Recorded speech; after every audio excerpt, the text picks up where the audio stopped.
Hello guys, हम doctor खुशहाल पंड्या और आज हम बात करेंगे कि आपको कौन सी सब्जेक्ट जो है वो पढ़नी है और कैसे कैसे पढ़नी है, उनके कौन से टीचरों से आपको उसको पढ़ना है, कितनी कितनी सब्जेक्ट को कैसे कैसे आपको वेटेज देना है। और उसके बाद हम ये भी देखेंगे कि कौन से प्लेटफॉर्म से हमें क्वेश्चन करने चाहिए। और उसके बाद मैं कुछ एक चीज़ें भी बताऊंगा, जैसे कि मैंने अपने जो शॉर्ट नोट्स थे वो कैसे बनाए थे। राइट, तो सबसे पहले हम कुछ सब्जेक्ट्स की बात कर लेते हैं। मैंने इसको 3 सेक्शन में डिवाइड किया है।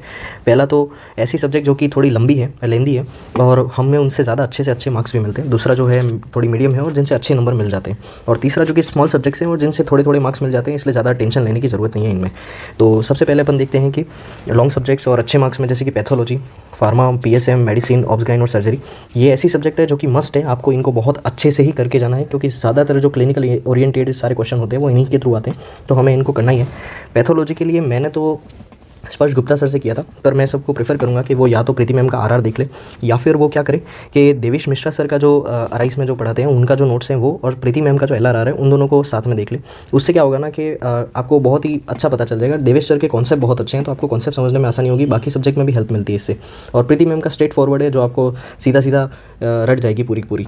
फार्मा मैं सबको बोलूँगा कि फ़ार्मा इस बार भी टफ थी। हमेशा ही फार्मा में कुछ नया नया ही आता है। आप अगर गोगा सर से भी करें तो पूरा ही करें, उनके आरआर पे नहीं जाए। प्रेप के भी सर हैं अंकित कुमार सर, उनका भी बहुत अच्छा है, अगर उनसे भी करें तो पूरा ही करना, ठीक है। और फिर उनके आरआर वीडियो जो है उनसे रिवीजन करते रहना, पर हो सके तो पूरा ही करना, क्योंकि उससे ही फ़ायदा होगा ज़्यादा, है ना। वरना आपकी फार्मा जो है वो बहुत वीक रह जाएगी। जब एग्जाम में आएगी तब याद नहीं आएंगी। आपको डिटेल में एटलीस्ट 2-3 बारी पढ़ना है, बहुत सारे क्वेश्चन करने हैं इसके फार्मा के, तभी फार्मा याद होगी। पीएसएम देखो, मैंने तो जो है वो बहुत ही अलग टीचर से करी थी और मुझे उसका फ़ायदा भी हुआ, पर एट द एंड जब मैंने देखा तो नेहा मैम के वीडियोज़ से, उनके एलआरआर से और उनके लास्ट के जो वीडियोज़ हैं उनसे बहुत क्वेश्चन है। तो मैं प्रीफर करूँगा कि बच्चे अगर वहीं से करें तो ज़्यादा बेहतर रहेगा, क्योंकि क्या है ना कि मैंने ये देखा कि लास्ट टाइम में रिवीजन की बहुत ज़्यादा ज़रूरत पड़ती है। तो ऐसे टीचर जो कि आपको फास्ट लास्ट में रिवीजन करा सके, अगर उनके ही नोट से आप पढ़ें तो आपको ज़्यादा फ़ायदा मिलेगा। जैसे कि प्रीति मैम है, उनसे अगर करते हैं तो लास्ट के जो उनके आरआर है वहाँ से आपको फ़ायदा मिलेगा। फिर बात करते हैं मेडिसिन की। मेडिसिन नो डाउट मैंने भी प्रियांश सर से करी थी और सब कुछ आपको प्रियांश सर से ही करना है। प्रियांश सर के कॉन्सेप्ट बहुत अच्छे हैं, आपके सारे क्वेश्चन बन जाते हैं। बस ऐसा है ना कि आपको मेडिसिन के लिए बहुत सारे क्लिनिकल ओरिएंटेड क्वेश्चन करने पड़ेंगे, ताकि आप समझ पाए कि सर के जो नोट्स हैं उनको किस तरीके से अपन जो है वो क्लिनिकल क्वेश्चन में सेट कर पाए। वरना तो क्या होगा कि आपको लगेगा कि सर के नोट से कुछ आ ही नहीं रहा। बात करते हैं ऑब्सगाइन की। ऑब्सगाइन देखो, बहुत सारे बच्चों को बहुत डाउट रहता है कि कहाँ से करे, वो मैरों वाली मैम है वहाँ से करे, या फिर दूसरे बहुत सारे टीचर है वहाँ से करे। देखो मेरी मानो तो ऑब्सगाइन एक ऐसी सब्जेक्ट है जहाँ से क्वेश्चन जो है वो बहुत ज़्यादा कॉम्प्लिकेटेड नहीं बनते, स्ट्रेट फॉरवर्ड बनते हैं और बस थोड़ा सा समझने की ज़रूरत होती है। तो या तो देखो आप विद सर से अगर कर लो तो भी बढ़िया है। सर जो है वो ऊपर का पढ़ाते हैं तो हो जाता है वहाँ से, क्योंकि ज़्यादा कॉम्प्लिकेटेड क्वेश्चन बनते नहीं है वहाँ से, है ना। पर जो अगर आपको कॉन्सेप्ट के साथ और अच्छे से समझना है कि जो कि आपके पीजी में भी काम लगे, तो मैं प्रीफर करूँगा कि आप गायत्री मैम से करें। मैंने भी विद सर से ही किया था, पर मुझे बाद में रियलाइज़ हुआ कि अगर मैम से करता तो ज़्यादा बेहतर रहता। कोई और टीचर आपको लगता है सही तो वहाँ से भी कर सकते हैं। बस क्वेश्चन बहुत सारे करना, ताकि आपको एक आइडिया लग जाए कि जो बहुत सारी छोटी छोटी चीज़ें हैं उनमें आप अच्छे से डिफ्रेंशिएट कर पाओ। जैसे कि एंडोमेट्रियोसिस है, एडिनोमायोसिस है, फाइब्रॉइड्स हैं, ठीक है ना। तो ऐसे बहुत सारे हैं जो कि जिनके क्लिनिकल केस एकदम सेम टू सेम बनते, पर आपको है ना अंदर से डिफ्रेंशिएट करना आना चाहिए सबको, है ना। और बात रहती है सर्जरी की। सर्जरी देखो, सर्जरी में ही सब बच्चे कंफ्यूज होते हैं कि वो प्रीतेश सर से करे या विनीत सर से करे। देखो मैंने विनीत सर से किया था, और जनरल सर्जरी क्या है, विनीत सर ने पढ़ाई नहीं है तो मैंने नदीम सर से कर ली थी, राइट। तो मुझे इससे बहुत फ़ायदा हुआ, क्योंकि विनीत सर जो है वो सर्जरी को बहुत ही आसान तरीके से पढ़ाते हैं। तो आप लोगों को भी है ना, अगर सर्जरी को समझना है, उसको आसान तरीके से समझना है कि सर्जरी कितनी आसान हो सकती है, ताकि आपको ज़्यादा याद नहीं रखना पड़े, तो मैं प्रीफर करूँगा कि आप विनीत सर से पढ़ें। वरना आप प्रीतेश सर से भी कर सकते हैं। बस फिर है ना कि आपको अच्छे से उसको 2-3 बारी एटलीस्ट आपको फटाफट से है ना उसको रिवाइज़ करना पड़ेगा, तब जाके आपको अच्छे से याद रहेगी। क्योंकि सर जो है वो थोड़ा डीप पढ़ाते हैं। एग्जाम में इतना डीप था नहीं, और होता भी है अंदर डीप, है ना। आपको बहुत सारी चीज़ें याद रखनी पड़ती है। आजकल जो क्लिनिकल क्वेश्चन आ रहे हैं उसमें मोस्टली मैनेजमेंट पर ही बात की जा रही है, ठीक है ना। तो आपको मैनेजमेंट सबका ही आना चाहिए। देखो डायग्नोसिस सर्जरी में अब जो है वो डायग्नोसिस पे क्वेश्चन नहीं आते, आप जो आते हैं वो सारे मैनेजमेंट और ट्रीटमेंट पे ही क्वेश्चन आते हैं कि सर्जरी कब करनी है, ड्यूरेशन पूछेंगे, कौन सी वाली करनी है, यही सब पूछते हैं। तो आपको उसके लिए अगर अच्छे से पढ़ो तो ज़्यादा बेहतर रहेगा, प्रीतेश सर से पढ़ो तो भी बढ़िया रहेगा, है ना। पर फोकस आपका ज़्यादातर मैनेजमेंट और उस पर रखना, डायग्नोसिस पे आप क्वेश्चन बनते नहीं है ज़्यादा, है ना। अब अपन बात करते हैं सेकंड स्लॉट की अपने, जो कि है मीडियम और गुड मार्क्स वाली सब्जेक्ट, है ना। इसमें आती है कौन सी, बायोकेम आती है। बायोकेम बहुत बहुत बहुत फ़ायदा रहेगा आपको अगर आप प्रियांश सर से करो। और बायोकेम आपको रट जानी चाहिए। बायोकेम आप बहुत ही अच्छे से पढ़ लो, क्योंकि बायोकेम मुझे लगता है कि फ्री के मार्क्स ही है। है ना, क्योंकि हर बारी वहीं सेम जगह से क्वेश्चन बनते हैं। जैसे कि आपकी बारी लिपिड से ज़्यादा क्वेश्चन आए थे, है ना, तो हो सकता है नेक्स्ट बारी प्रोटीन से आ जाए या फिर है ना कार्बोहाइड्रेट से ज़्यादा आ जाए। मोस्टली लिपिड से क्वेश्चन बनते ही है, ठीक है ना। तो ये फ्री के मार्क्स होते हैं, ये सारी सब्जेक्ट लगभग फ्री के मार्क्स होती है अगर इनको सही से कर ले। जैसे कि माइक्रोबायो देखो कंफ्यूज नहीं होना है। माइक्रोबायो जो है वो आप सलमान सर से करें, उनका सलमान सर का पूरा करें, क्योंकि देखो प्रीति मैम ने पढ़ाया, अच्छा पढ़ाया, पर प्रीति मैम ने बहुत डिटेल कर दिया। अपना माइक्रो से सीधा सीधा क्वेश्चन बनता है, सीधे सीधे आंसर निकल जाते हैं, फालतू में ज़्यादा पढ़ने की जरूरत नहीं है इसमें। प्रीति मैम का LRR देख लेना, तो और क्या है सलमान सर का फुल वीडियो देख लेना, उससे आपका बहुत क्लियर हो जाएगा। 2 बारी मुश्किल से इसको पढ़ लेना, बहुत अच्छे से पढ़ना और क्वेश्चन सॉल्व कर देना, हो जाएगा काम। फॉरेंसिक देखो मैंने नदीम सर से किया था, बहुत बढ़िया है नदीम सर का मामला, सर से कर लो, सर से हो भी जाएगा। और देखो कुछ क्वेश्चन जो है वो आड़े टेढ़े अंदर से बनते हैं, तो वो तो वैसे भी किसी को भी नहीं आने वाले, तो कई मानने। तो देखो फॉरेंसिक में ज़्यादा टेंशन मत लो, जितना आता है उतना कर लो सर से, ठीक है। ENT no doubt Rajiv sir से सारे क्वेश्चन बन जाएंगे, सोचने की ज़रूरत ही नहीं, कहने की भी ज़रूरत नहीं है, पूरे नंबर लाओगे यहाँ पे, राजीव सर से कर लो। ऑप्था देखो मैं बताता हूँ, उससे पहले देखो पीडिया देख लो एक बार। पीडिया जो है वो 2 सर है हमारे पास, एक संदीप सर है और दूसरा आनंद भाटिया सर है, जो कि सेरिबेलम में है। मैं बोलूँगा कि सबको आनंद भाटिया सर का रैपिड रिवीजन देख लो, बहुत हेल्प हो जाएगी, ज़्यादातर सारे क्वेश्चन बन जाएंगे, टेंशन लेने की बात ही नहीं है। मुश्किल से 50 पेज की बुक होती है, बहुत आसान हो जाएगा आपके लिए। मेरे फ्रेंड ने किया था और उसको बहुत फ़ायदा भी हुआ उससे, वहाँ से कर लो मैं तो कहूँगा। बाकी संदीप सर से भी कर सकते हो अगर चाहो तो, मैंने तो संदीप सर से करा था, मुझे उससे भी फ़ायदा मिला, मुझे वो भी अच्छे से याद रहेगा। सर का भी बहुत अच्छा सिंपल तरीके से पढ़ाया सर ने, पर आनंद भाटिया सर में कुछ एक्स्ट्रा चीज़ें भी साथ में मिल जाएंगी और पेजेस भी कम है, तो वहाँ से करो तो बढ़िया।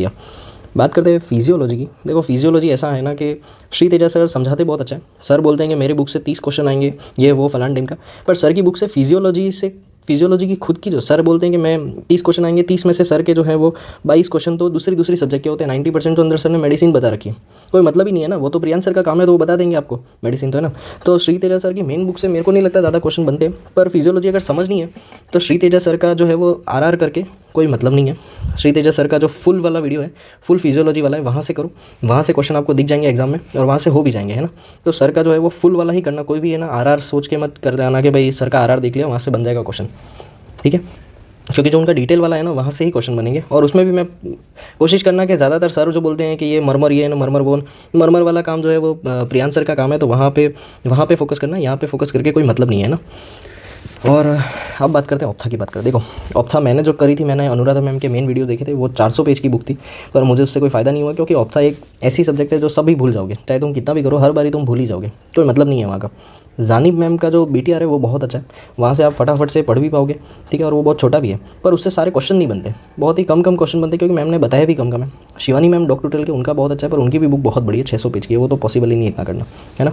तब क्वेश्चन बनते नहीं है तो करे क्या, है ना। तो देखो मैंने बहुत सारे क्वेश्चन सॉल्व किए ऑप्था के, तो मैंने अनुराधा मैम और जानिब मैम का मिक्स करके मैंने खुद की एक किताब बनाई है, जो कि मुश्किल से 40 से 45 पेज की होगी लगभग, है ना। तो मैं कोशिश करूँगा मैं जल्दी से जल्दी उसका जो है वो एक अच्छा वाला वर्जन, क्योंकि बहुत ही मैंने मिक्स कर दिया सब कुछ, तो मैं उसको एक अच्छे तरीके से बना के और फिर आप लोगों को उसका वीडियो भी बनाऊंगा और उसको आप लोगों को उसकी PDF भी दे दूंगा, अगर वहाँ से करना हो तो। बाकी वरना मैं अगर मैं कहीं और से ही करना चाहते हो तो जानी मैम का BTR देख लो, ज़्यादा बेटर रहेगा याद करने में ना। छोटी सब्जेक्ट की बात करते हैं, psychiatry, ortho, anaesthesia, radio, derma, anatomy. देखो एनाटॉमी एक कंट्रोवर्सी है, पर पहले देखो साइकेट्री देखो, नदीम सर से करो या फिर प्रवीण त्रिपाठी सर से करो, दोनों ही बहुत बढ़िया। प्रवीण त्रिपाठी से सर से कॉन्सेप्ट बहुत अच्छे बनते हैं, पर अगर थोड़ा सा डिटेल में देखना चाहते हो कि अंदर है ना क्वेश्चन जहाँ से बन जाते हैं, तो फिर वो नदीम सर से करो, ज़्यादा बेहतर रहेगा।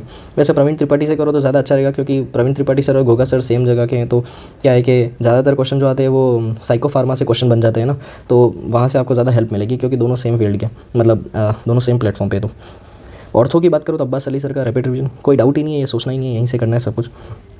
एनेस्थीसिया की बात करते हैं, एनेस्थीसिया जो है वो वाजिद अली सर से कर लो। देखो स्वाति मैम, जानवी मैम, कहीं से भी करो।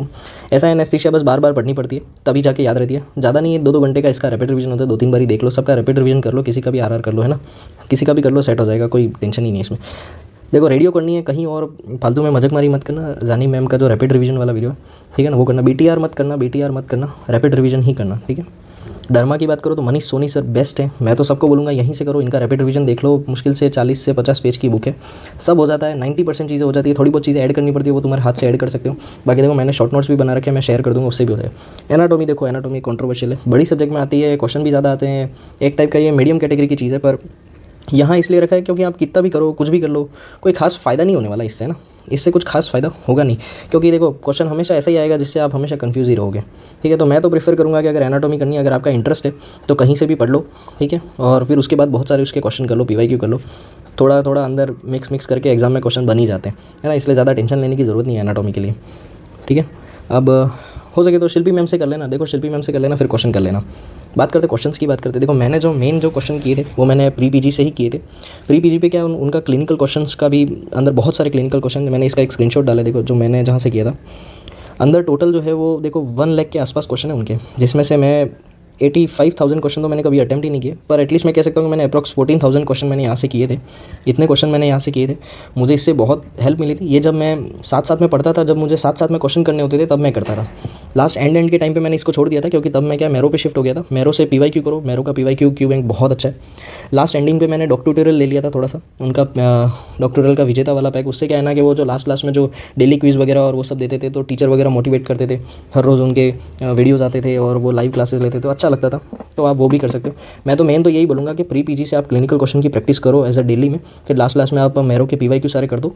इससे आपको बहुत बेनिफिट मिलेगा, ज़्यादा भटकने की ज़रूरत नहीं, इन दोनों से सब कुछ हो जाएगा। जितना मुझे लगता है इन दोनों से 110% हो जाएगा।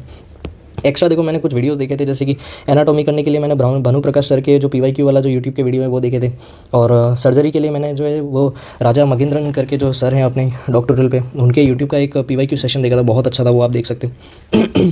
देखो अब इन सब चीज़ों के लिए क्या है ना, ये सब पढ़ते हैं हम तो साथ साथ में क्या शॉर्ट नोट्स बनाना बहुत ज़रूरी पड़ जाता है, क्योंकि एट द एंड आपको शॉर्ट नोट्स की ज़रूरत पड़ेगी, क्योंकि सब चीज़ें आप लास्ट में पढ़ नहीं पाओगे। तो लास्ट के 2 दिन के लिए जो शॉर्ट नोट, जैसे कि मैंने जो है वो अपनी मैं जब घर आ गया था तो मैंने अपनी दीवार पे ये सब चिपका लिए थे, ये सब मैं लाइब्रेरी में बनाया करता था। ये देख लो आप, ये देख लो, मैंने बहुत सारे शॉर्ट नोट्स बनाए। मैं आपको कुछ 1-2 चीज़ें दिखाता हूँ। जैसे कि मैंने ये देखो आप, ये जो है वो PSM के लिए मैंने एक स्मॉल डायरी बनाई थी, छोटी कॉपी जो जानिब मैम बोलती है वैसे ही, क्योंकि देखो PSM बहुत वाइड है, लास्ट के टाइम पे आप बस इतना ही पढ़ पाओगे, फटाफट में अगर करना है तो पूरी बुक नहीं पढ़ पाओगे। तो ये जानिब मैम की किताब थी, वैसे ही मैंने ऐसा बनाया था खुद मेरी मेन बुक से। दूसरा आप देखो सर्जरी के लिए भी मैंने बनाया था, यहाँ पर मैंने सर्जरी के लिए जो सारी सर्जरी है उनके नाम देखे थे, यहाँ सारे मैंने उनके ट्रायड्स दिखे थे, है ना। फिर मैंने उनके सारे साइन वगैरह यहाँ पर लिख लिए थे, जितने भी साइन जो थे वो एक जगह पर लिख लिए थे। फिर जो है वो मैंने सारे क्लासिफिकेशन लिख लिए, फिर मैंने सारे स्कोर वगैरह लिख लिए थे। उसके बाद मैंने सारी इन्वेस्टिगेशन ऑफ चॉइस एक जगह पे लिख ली थी। तो ये सब चीज़ों से मुझे मोस्टली बहुत फ़ायदा हुआ। आप भी कोशिश करना कि अपने शॉर्ट नोट्स ऐसे बनाओ। इसके अलावा ये तो कॉपीज़ हैं छोटी छोटी, बाकी शॉर्ट नोट्स बनाओ और ऐसे अपना डेस्क कैसे तैयार करो। देखो डेस्क कैसे तैयार करने से आपको क्या मोटिवेशन मिलता है, राइट। सो अपना डेस्क अगर खुद तैयार करो, कहीं पर भी नहीं बैठ जाना, खुद का डेस्क बनाओ, अच्छे से बनाओ और अच्छे से तैयारी करो, है ना। Best of luck.